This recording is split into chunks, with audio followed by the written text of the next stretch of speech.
बिस्मिल्लाहिर्रहमानिर्रहीम। अस्सलाम वालेकुम प्यारे दोस्तों, मैं हूं आपका दोस्त राना। आप देख रहे हैं ग्रीन कैरी चैनल। देखें, फैसल मॉस की तरफ हम जा रहे हैं। ये कितना प्यारा और ख़ूबसूरत सा माहौल है।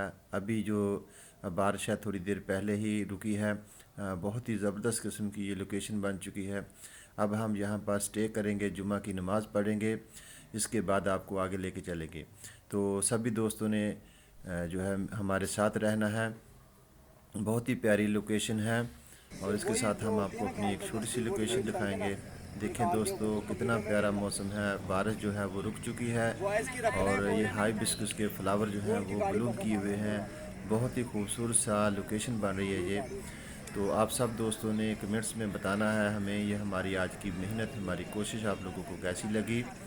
तो हम और भी आप लोगों को बहुत सारी वीडियो दिखाएंगे। तो आप लोगों ने हमारे चैनल का विज़िट ज़रूर करना है, देखना है। ये हम जो है लुलूसार नेशनल पार्क को आप गुड बाय करेंगे। तो दोस्तों, अपना अपने पैरों का ख्याल रखना है और हमारे साथ रहना है। हमने आपको बहुत कुछ दिखाना है। तब तक के लिए अल्लाह हाफ़िज़। अपना अपने पैरों का ख्याल रखें।